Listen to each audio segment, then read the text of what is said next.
Proposition 1. Proposition 1 is a bond measure. It asks whether the state should sell $4 billion in bonds for housing programs for low-income residents, veterans, farm workers, and for mobile homes and transit-oriented housing. A little basic information about bonds might be helpful here. Bonds are a form of long-term borrowing used by the state to fund infrastructure projects. Investors buy the bonds, and the state repays the investors with interest. There are two types of bonds: general obligation and revenue. General obligation bonds are paid back from the state's general fund. Revenue bonds are repaid with revenue from users of the infrastructure built with the bond money, for example, a toll bridge. It usually costs the state about double the original sale price to repay general obligation bonds over their life. The amount of the state's bond debt is measured by something called the debt service ratio. That's the percentage of the state's revenue that must be set aside each year to repay bond debt. It's generally thought that the debt service ratio should be no more than 6%. Currently, California's debt service ratio is below 4%. The legislative analyst estimates that even if all 4 bond measures on this ballot pass, it would only raise California's debt service ratio by about 0.5%. The background on this measure is that housing in California is very expensive, about 2.5 times the national average, which is a major cause of our homelessness crisis. New houses and apartments in California are generally built by private companies, but they may receive assistance from the state and/or federal government if they build low-income housing. California gets about $2 billion a year from the federal government. Some municipalities, like Pasadena, have what are referred to as inclusionary zoning ordinances. Those require builders to either reserve a percentage of new units for low-income families or pay an in-lieu fee to the municipality that would be used to build affordable units in a different location. Most builders choose the latter option. The proposal for Proposition 1 is that California would sell $4 billion in bonds. The revenue from these bonds would be used as follows: $1.8 billion for building or renovating affordable multifamily housing, including $300 million for manufactured and mobile homes, $450 million for infrastructure, for example, water and sewer, to support the new housing, $450 million for down payment assistance to low and moderate income families, $300 million for farm worker housing, and $1 billion for home loans to veterans. Proceeds from the bond sale would be awarded to applicants such as local governments, nonprofits, and private developers in a competitive process administered by the state. These bonds are a kind of hybrid. $3 billion would be repaid from the general fund and would cost the state about $5.9 billion over 35 years. However, the $1 billion for home loans to veterans would be repaid through mortgage payments by the veterans themselves. With regard to fiscal effects, the legislative analyst estimates that the funds from these bonds could provide subsidies for 30,000 multifamily units and 7,500 farm worker families. In addition, about 15,000 homeowners could receive down payment assistance and 3,000 veterans could receive home loans. Benefits from the down payment assistance and veteran mortgages would happen quickly. Benefits from new construction would probably not be realized for several years.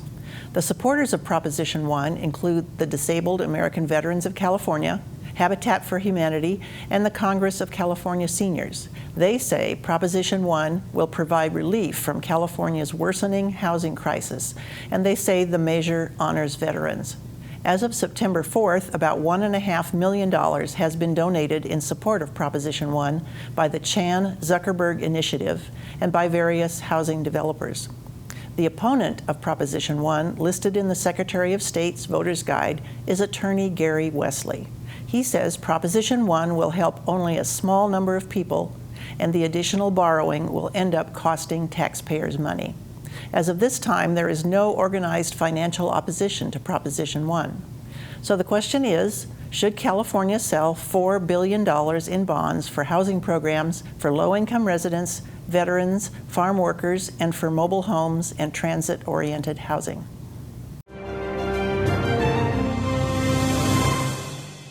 Proposition 2. Proposition 2 is a bond measure. It asks whether the state should sell $2 billion in bonds to fund housing services for individuals with mental illness. The background on this measure is that in 2004, California voters passed Prop 63, the Mental Health Services Act. Its purpose was to raise money for county mental health services by raising income taxes on people earning more than $1 million a year. Counties provide these services for individuals with no private insurance. A large number of the homeless population suffers from mental illness. In 2016, the legislature passed the No Place Like Home Act, which authorizes $2 billion in bonds for permanent supportive housing for people eligible under Prop 63, individuals who are homeless or at risk of homelessness. These bonds would be repaid over 30 years with the money from the increased income tax revenue raised in Prop 63. The bonds were not actually issued because we are waiting for a court decision to determine whether the legislature's decision to pass the No Place Like Home Act goes along with what the voters wanted when they passed Prop 63. That is, was it meant to go toward housing? And whether voters must approve the bonds. The California Constitution says that issuance of bonds generally requires a vote of the people. Proposition 2 would approve the No Place Like Home Act of 2016 and authorize the sale of $2 billion in general obligation bonds to support it. It would also limit the amount of Prop 63 funds that may be spent for housing to $140 million a year. Proposition 2 is an attempt to bypass the courts. If the courts say that the legislature was within its right to pass the No Place Like Home Act, then Prop 2 is moot. However, if the courts reject the act, the voters will have approved it anyway. If Prop 2 passes, the bonds would be issued, and the annual cost for repayment has been estimated by the legislative analyst to be about $120 million a year, which would be repaid with funds from the Mental Health Services Act. If the voters do not approve Prop 2 and the courts rule against No Place Like Home Act, then the bonds will not be issued and there will be no fiscal implications. The supporters of Proposition 2 include mental health advocates and the California Police Chiefs Association. They say Proposition 2 would help alleviate the homelessness problem caused by mental illness. And they say supportive housing allows for coordinated care of the mentally ill. And we already approved money for mental health services when we passed Prop 63. As of September 4th, about $1.5 million has been donated in support of Prop 2 by the Chan Zuckerberg Initiative and by various housing developers. The opponents of Proposition 2 include representatives from the National Alliance on Mental Illness. They say Proposition 2 spends money on buildings and bond interest instead of treatment. They say that counties already have access to Prop 63 funds for housing for severely mentally ill patients. And they say Proposition 2 does not address local zoning laws that restrict construction of housing for the mentally ill. As of September 4th, there was no organized financial opposition to Proposition 2. So the question is, should $2 billion in bonds be issued and the Mental Health Services Act, Proposition 63, be amended to fund the No Place Like Home program?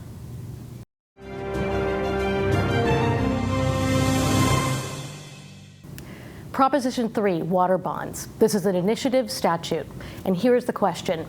Should the state issue $8.9 billion in bonds to fund water projects to address California's water supply challenges, including variations in water supply from year to year and water that may be polluted or unsuitable for any use? Here's the background. Most of California's water comes from rain and melted snow. This water usually starts in the mountains and flows down through the areas around the streams and rivers, and those are called watersheds. Local governments spend about $25 billion a year, which is mostly covered in our water and sewer utility rates. The state also spends about $4 billion a year on regional water and environmental projects, either from the general fund or by issuing bonds. Issuing bonds is what we are talking about here for Proposition 3. Funds from this bond measure would be distributed as grants to state and local agencies that must provide equal matching funds with reduced cost sharing in disadvantaged communities. The types of projects funded include watershed protection, water supply, fish and wildlife habitat, dam and reservoir repairs, groundwater, and flood protection. What will be the fiscal impact of these bonds? When issued, these bonds will cost about $430 million a year from the state's general fund for the next 40 years. That's roughly 0.3% of the state's general fund. Prop 3 would save local governments a couple of $1 million a year over the next 20-30 years. What is the fiscal impact? When issued, these bonds will cost about $430 million a year from the state's general fund over the next 40 years. That's roughly 0.3% of the state's general fund. Prop 3 would save local governments a couple $100 million each year over the next 20 to 30 years. Water bonds. This may seem like deja vu, and it might be. In Prop 68 in June, it was $4.1 billion for parks, coastal protection, outdoor access, and natural resource management. So that looks familiar from the June ballot. Prop 3 this time around is $8.9 billion for urban and agricultural water suppliers. The difference between the two is that Prop 68 mostly dealt with the coastline, and Prop 3 now mostly deals inland with cities, urban areas, and farmland. The first big recent bond for water was in 1996, and that was Prop 204 for the Sacramento-San Joaquin Bay Delta and San Francisco ecosystem. And we had another water bond in 2014, which is Prop 1, and that was for new surface storage projects. As you can see, each of these bonds covers a different type of project to address one of the biggest needs in California, which is water. The supporters for this bond measure in Prop 3, $3.4 million has come from local water agencies, environmental and conservation groups, agriculture, and farming. Their argument is that Prop 3 will fund projects to help increase water supply, ensure access to safe drinking water, especially in disadvantaged communities, and restore watersheds to increase the amount and improve the quality of our water. The opposition has not donated any money, but their argument is that Prop 3 does not do enough to fix the state's water shortage, and too much money will be spent on parks, hiking trails, and wildlife.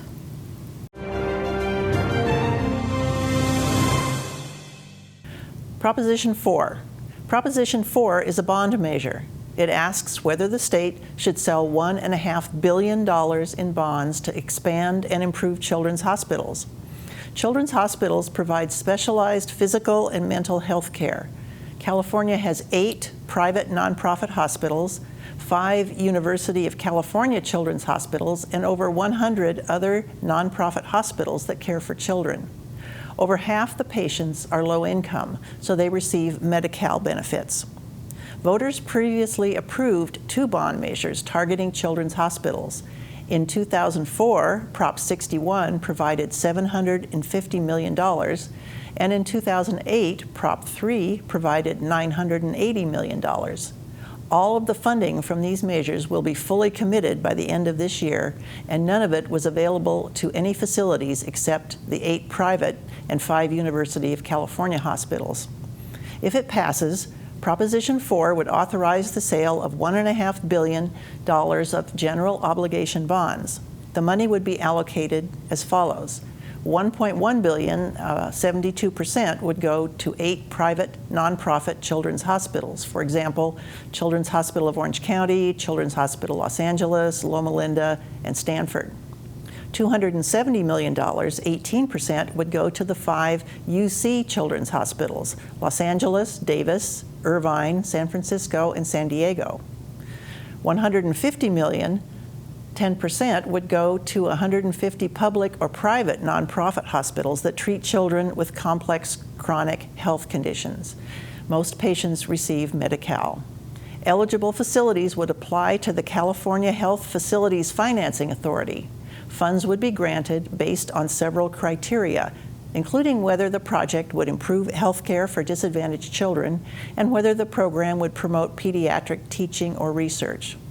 The fiscal implication is that the bonds would be paid off over 35 years with a total cost of about $2.9 billion. The supporters of Proposition 4 include pediatric physicians and the California Children's Hospital Association.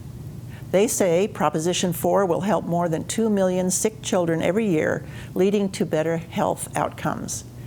They say previous bonds have been used to provide more beds and upgrade technology. As of September 4th, almost $11 million has been donated in support of Prop 4, all of it from the 8 private nonprofit children's hospitals. The opponent listed in the Secretary of State Voters Guide is attorney Gary Wesley. He says repaying the bonds would result in higher taxes, and we should look first at improving our entire healthcare system, focusing on reducing costs. As of September 4th, there was no significant financial opposition to this measure. So the question is, should the state sell $1.5 billion in general obligation bonds to expand and improve the buildings and equipment at children's hospitals?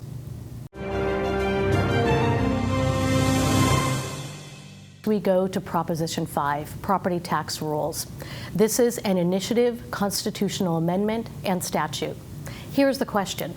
Should the California Constitution be amended to increase the ability of certain homeowners to obtain property tax relief when they move to a new home?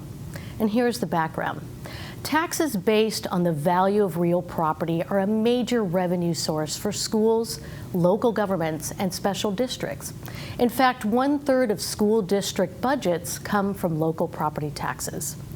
All homeowners in the state of California are required to pay property taxes on the value of their home when it was purchased, and this is subject to annual increases based on Proposition 13, which was passed in 1978. When people move to a new home, they often pay higher property taxes based on the new purchase price of that home. California has special rules to allow some homeowners to buy a new home without paying these higher property taxes. And those exemptions are to people who are 55 years and older, those with severe disabilities, and those whose homes have been affected by a natural disaster. Proposition 5 would allow these same homeowners to keep paying a similar amount in property tax no matter where they move in California or how many times they move. These homeowners could move to a less expensive home and pay lower property taxes. They could also move to a more expensive home and pay a smaller increase than what the rules would allow now. What is the fiscal impact? Remember, this is a local revenue source. Schools and local governments each would lose over $100 million in annual property taxes early on, and that could grow to about $1 billion per year, which would partially be offset by real estate transfer taxes from increased home sales. Similar increase in state costs could be needed to backfill school property tax losses. Now, the California Association of Realtors is in support of this bill, and they've donated $7.2 million. Their argument is Prop 5 will help seniors and people with severe disabilities to move without paying higher taxes, which will make more homes available for families with children. The opposition for Prop 5 comes from educators, public safety, and healthcare organizations. They have donated $15,000, and their argument is that less money would go to schools and public services. Prop 5 would help wealthy seniors and do nothing to bring down the cost of rent or address homelessness.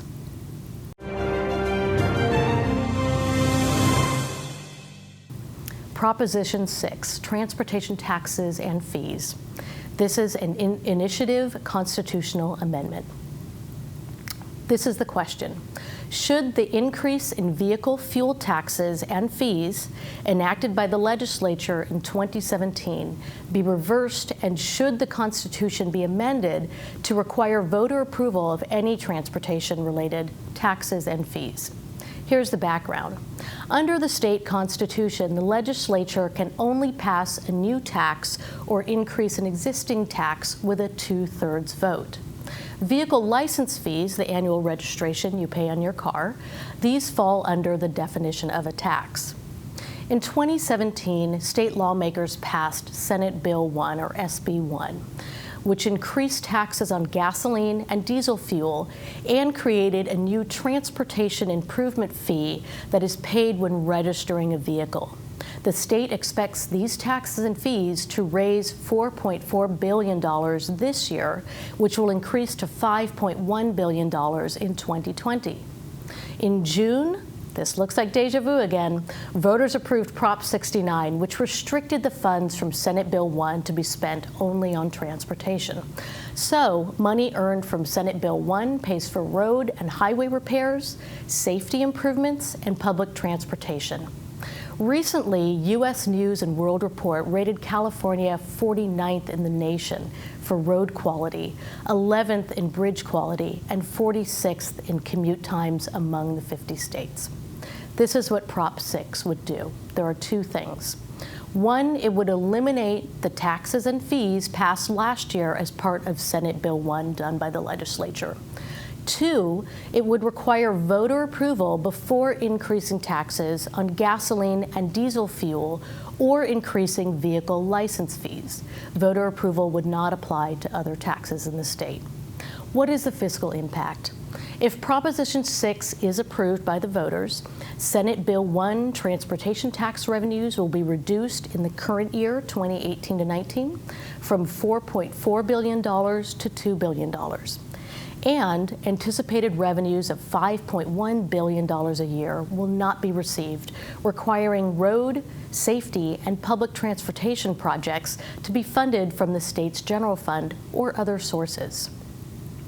Who is in support of this bill? The Republican Party, Howard Jarvis Taxpayers Association, and political action committees have donated $3.6 million. And their argument is that Californians already pay some of the highest taxes in the nation, including one of the highest gas taxes, and this disproportionately affects low-income families. Lawmakers should be forced to trim spending and improve efficiency before asking drivers for more money. The opposition comes from the Democratic Party, local government, business, environment, labor, transportation, and contractor groups. They have donated $14 million. And their argument is California has not raised its gas tax in decades, and the state's transportation infrastructure is crumbling as a result. Conditions are unsafe for drivers and bad for business. Cities and counties are already using this money to improve our streets, highways, and transit systems, and they need the funds for necessary improvements. Proposition 7. Proposition 7 is a legislative statute. It was put onto the ballot by the legislature and the governor. The subject is daylight savings time. Daylight savings time was started during World War II to save energy. California adopted it in 1949. There are only 2 states that do not observe daylight savings time at all, Arizona and Hawaii. The writers of Proposition 7 would like California to observe daylight savings time on a year-round basis, rather than just during part of the year. Proposition 7 is an advisory measure and also a change in law. It would allow the legislature, by a 2/3 vote, to either make daylight savings year-round or abolish daylight savings and have standard time year-round, like Arizona and Hawaii. However, even if the legislature passed a bill to make daylight savings time year-round, it could only happen if approved by Congress with a presidential signature. Changing to standard time year-round, like Arizona and Hawaii, does not require federal approval. The legislative analyst estimates that there would be no significant fiscal effects if Proposition 7 were to pass. The supporters of Proposition 7 include some assembly members and a cardiologist. They say medical studies show that there are adverse medical effects around the twice-yearly time change. They say changing clocks twice a year raises electricity use by 4% and increases automobile fuel use. As of September 4th, no money had been donated in support of Proposition 7. The opponents are some members of the California legislature, and they say the U.S. tried year-round daylight savings time in 1974, and it was a failure because people hated getting up in the dark. And they say there are no conclusive studies showing that having year-round daylight savings time would save energy or money. As of September 4th, no money had been donated in opposition to Proposition 7. So the question is, should the legislature be allowed to change to year-round daylight savings time by a 2/3 vote if federal law authorizes it?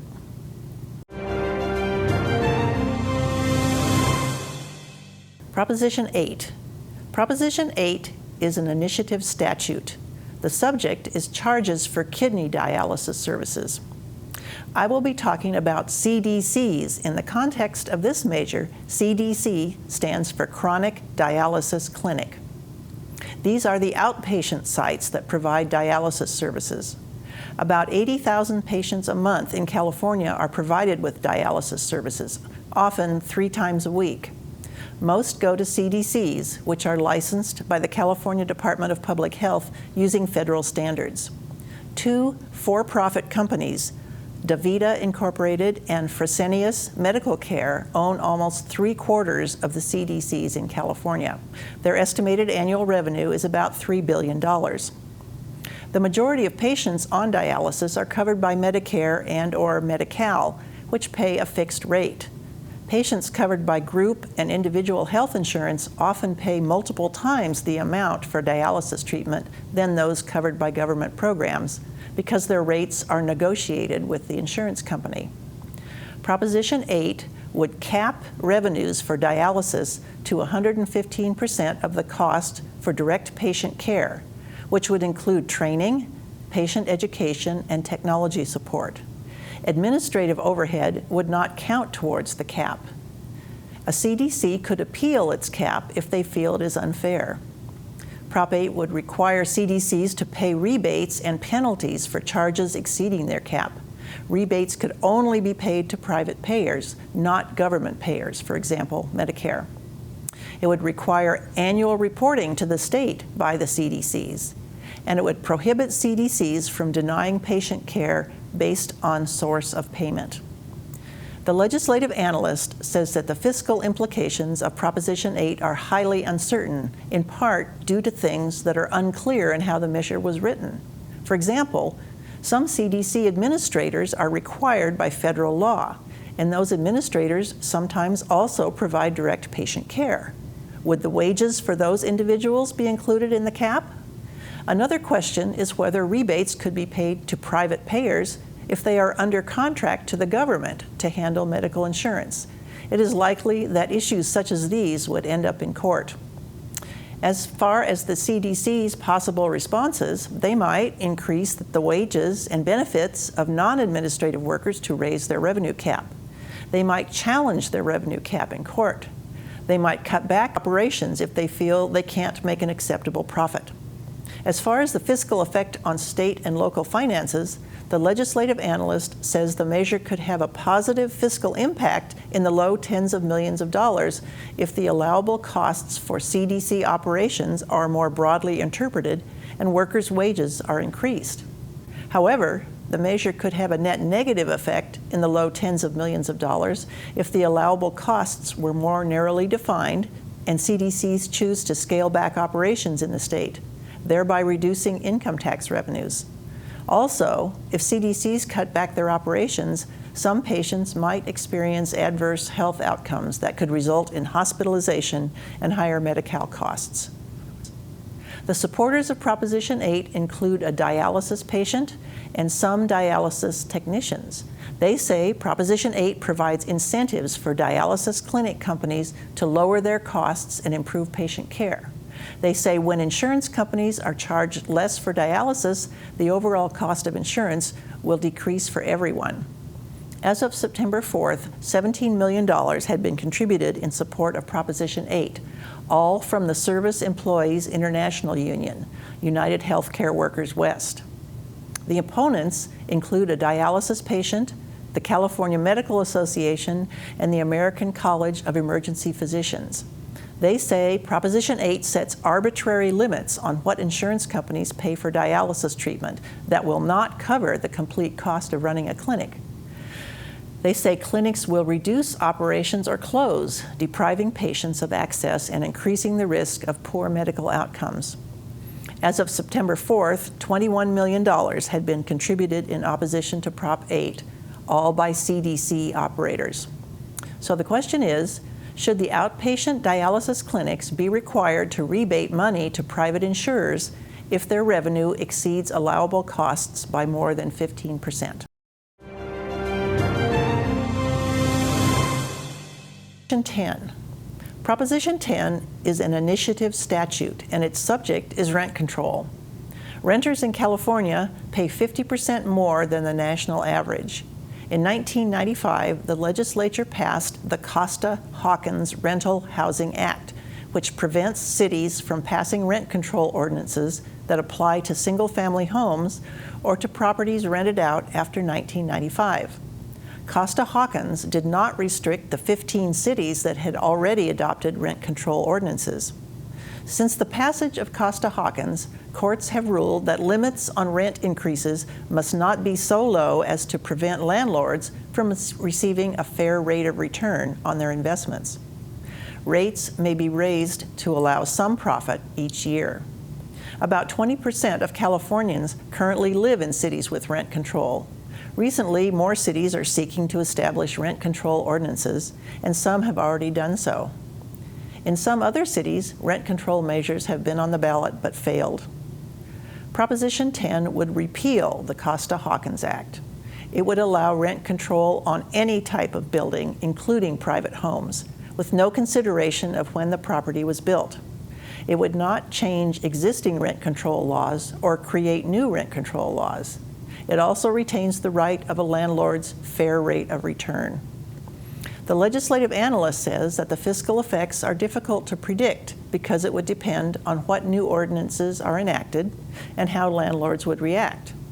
If rents are lowered, the value of rental property could decline, and thus property tax revenues would decline.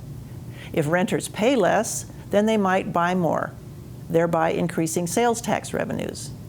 If landlords' income is reduced, then income tax revenue would be reduced.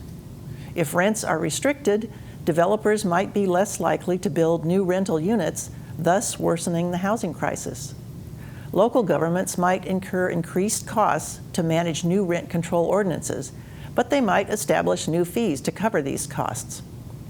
The supporters of Proposition 10 include the California Nurses Association, the California Teachers Association, and the Southern Christian Leadership Conference.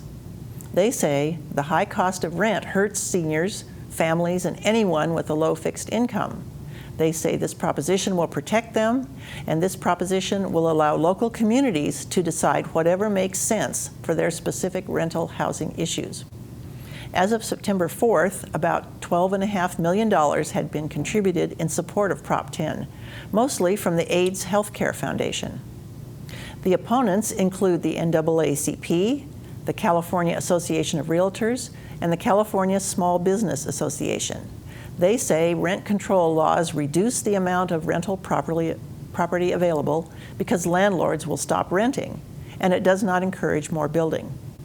This proposition allows the creation of new local bureaucracies with power to regulate rents on all types of residential property. As of September 4th, $11.5 million had been contributed in opposition to Proposition 10, mostly from a coalition of veterans, seniors, affordable housing providers, and labor. So the question is, should the current state law that limits the scope of city and county rent control ordinances be repealed, thereby allowing cities and counties more authority to limit rental rates that residential property owners may charge for new tenants, new construction, and single-family homes?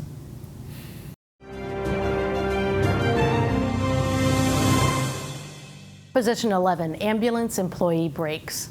This is an initiative statute, and here is the question. Should the labor code be amended to allow private ambulance employees to remain on call during work breaks and to exempt their employers from potential liability for violations of existing law regarding work breaks? And here's the background.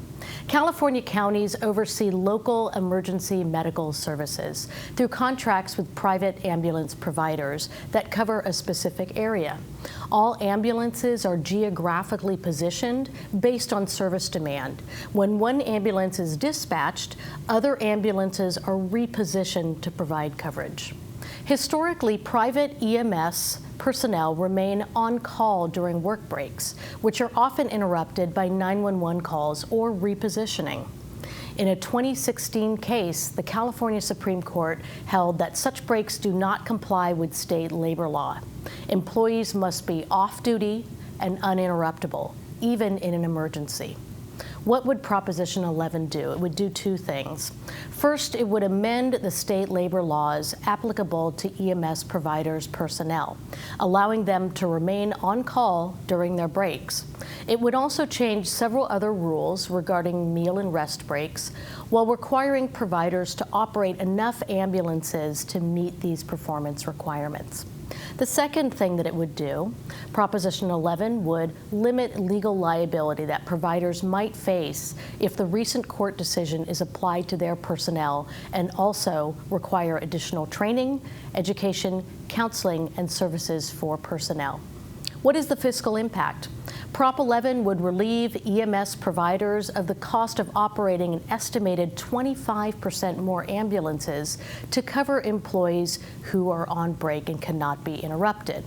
Potentially over $100 million annually in savings, which will result in local government net savings, likely in the tens of millions of dollars annually.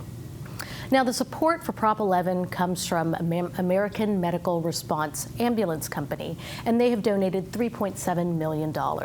Their argument is that Prop 11 establishes into law the long-standing practice of paying medical personnel to be on call during their work breaks. It is essential that emergency personnel are able to respond quickly and deliver life-saving medical care during mass casualty events. Prop 11 mandates that such personnel receive additional training to meet these emergency standards. Currently, there is no opposition to Prop 11.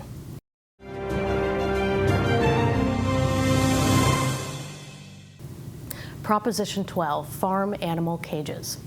This is an initiative statute, and the question is, should the state clarify its current farm animal confinement laws to implement restrictions approved by the voters in 2008, and in addition, prohibit the sale of eggs and meat that do not comply with these standards, including those produced in other states?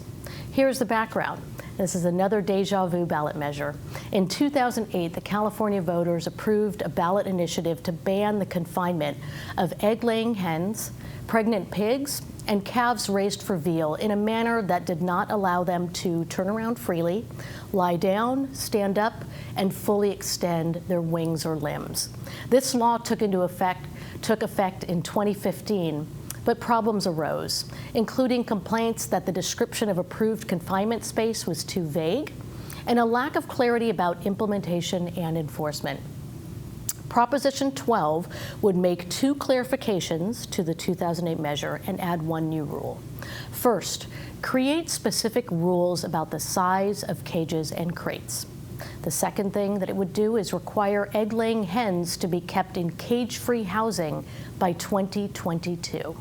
And the new rule would be to make it illegal to sell meat or eggs from animals kept in cages that do not meet these rules, including meat and eggs from other states.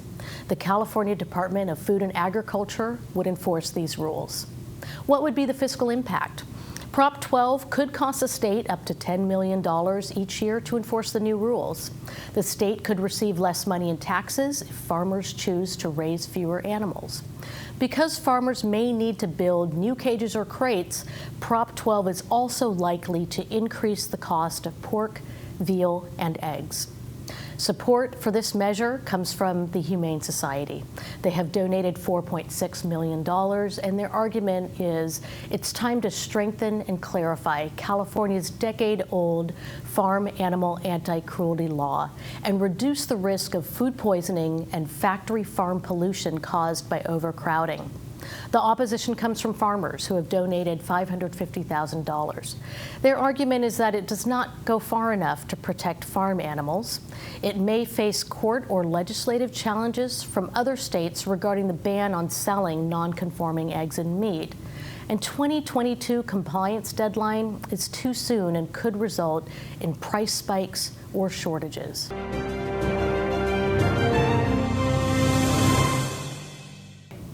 Local city sales tax measures. Here's the background on the sales tax.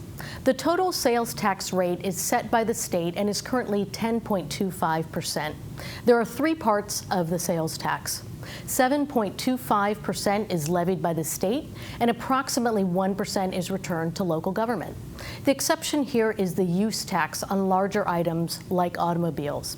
That use tax is determined by the place of delivery rather than the point of sale. 1% is levied by the county based on specific legislative exemptions for transportation.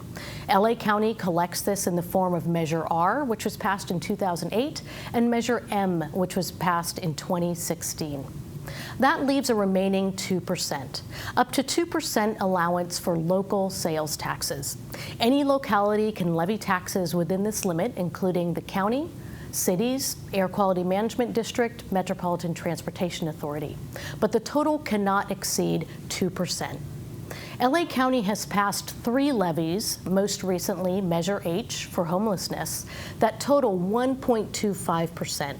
If you add all of those up, that's a minimum sales tax rate of 9.5% in Los Angeles County. There's a remaining 0.75% left under the state cap. Now, under these LA County sales tax measures, cities receive different shares of the funds depending on a formula. With only 0.75% of sales tax capacity remaining under the cap, cities are trying to capture that funding and keep it local. 15 cities in Los Angeles County passed local sales tax measures in 2016, and now 10 cities in Los Angeles County have a local sales tax measure on the ballot. That includes Pasadena, Glendale, Burbank, Culver City, Pomona, Covina, La Puente, Lawndale, Cudahy, and San Fernando. Now, support for the local sales tax measures, the argument is that it secures a reliable, locally controlled source of revenue to maintain essential services and pay for critical infrastructure. The sales tax is also paid by both residents and visitors to the city. So the question is not, should the sales tax be increased, but the question is, should the increase go to the city and stay local, or should it go to the county? The opposition has concerns about city budget transparency and how the funds will be used, and also the competitiveness of local businesses.